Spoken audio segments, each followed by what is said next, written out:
La dernière vidéo, juste avant que j'appelle l'équipe technique, c'était une petite vidéo d'une naturopathe qui parlait justement de René Quinton et qui commençait sa vidéo comme ça disait nous allons parler des plasmas marins du docteur René Quinton. Et là, juste dans cette phrase, il y a déjà deux erreurs. Parce que ce n'est pas les plasmas marins, c'est le plasma marin. Parce que le plasma marin, c'est l'eau isotonique de Quinton. Parce que l'hypertonique, c'est de l'eau de mer. C'est juste un nom commercial, histoire de donner un nom, mais voilà, l'hypertonique, c'est juste de l'eau de mer. Et docteur René Quinton n'a jamais été docteur. Donc à partir de là, à force d'entendre plein de bêtises sur Internet, et de voir aussi un produit qui pourrait être vraiment utile pour la santé publique et qui n'est plus du tout autorisé en France, mis à part en complément alimentaire, je me disais, il ne faut pas que ça reste comme ça.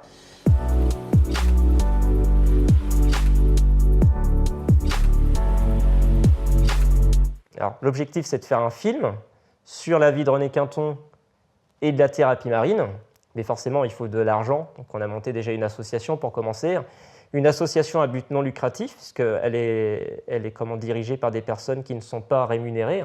C'est mon cas, je suis président aussi de l'association, mais je ne suis pas rémunéré pour ce projet. Il faut savoir qu'un film documentaire, ça coûte en moyenne 320 000 € en France pour des budgets d'un documentaire Arte classique. Là, on est sur un budget minimum de 70 000 €. On a fait énormément d'efforts dans plein de domaines différents pour essayer de faire quelque chose qui soit le moins cher possible. Et puis pour commencer, on monte cette mini-série d'interviews pour déjà intéresser un petit peu le public et remettre les choses à leur place. Parce que René Quinton, aujourd'hui, il est quasiment plus connu en France. On l'a quasiment oublié.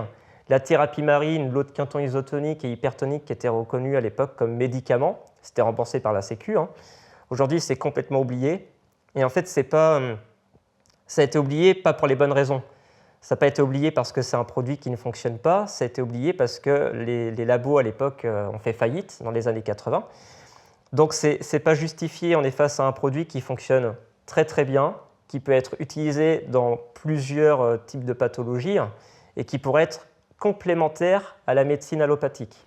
Donc ça pourrait être utilisé en rhumatologie, avec notamment l'hydrotomie percutanée. Ça pourrait être aussi utilisé en dermatologie. Et là, c'est pareil, on a des résultats qui sont exceptionnels. C'est toujours justifié. On peut expliquer ça de façon clinique et scientifique. Et c'est ça aussi qui est intéressant, c'est que c'est des produits qui sont mesurables. On sait pourquoi ça marche et comment ça marche. Et puis également en cancérologie. En cancérologie, on pourrait faire plein de choses.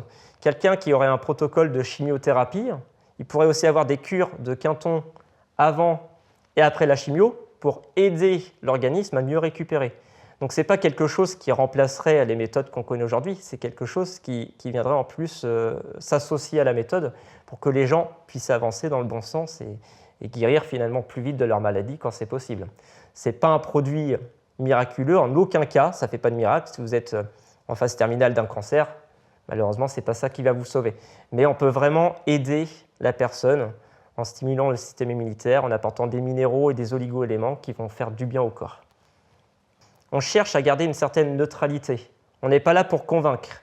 On est là pour présenter quelque chose qui fonctionne, mais il faut expliquer le pourquoi du comment.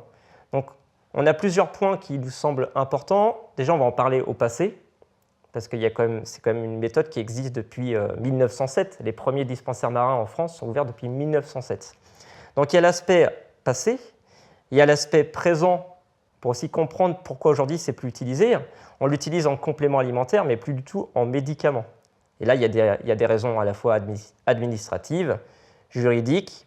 Il faut aussi regarder du côté des AMM, pourquoi on ne peut pas le mettre dans les cases des médicaments. Mais il y a plein de choses à faire de ce côté-là. Les portes ne sont pas fermées, mais il va falloir faire évoluer la situation. Là, on a des résultats avec des patients qui témoignent et qui disent « Écoutez, nous, ça se passe bien, on a réussi à améliorer notre situation de santé sur telle et telle pathologie. » Donc encore une fois, ça ne fait pas de miracle, mais il y a une amélioration générale sur différentes pathologies qui peut s'expliquer. Et derrière ça, on peut aussi parler du futur. Donc passé, présent, futur. Et l'idée, ce n'est pas juste de faire un film documentaire pour dire « c'est super, on a fait un film documentaire ». Non, on veut apporter des informations concrètes et essayer de faire évoluer la situation en France pour que le produit puisse, pourquoi pas, par la suite repasser dans une catégorie d'AMM qui soit autorisée sur le marché comme médicament. Un aspect scientifique informatif, historique, parce qu'on a aussi eu l'occasion de travailler avec la famille de René Quinton. Et puis voilà, après on va essayer de se tourner vers des médecins, des infirmiers, des professeurs en médecine qui acceptent d'être interviewés par nos équipes pour justement faire connaître le projet au plus grand nombre et puis nous aider à faire avancer le projet.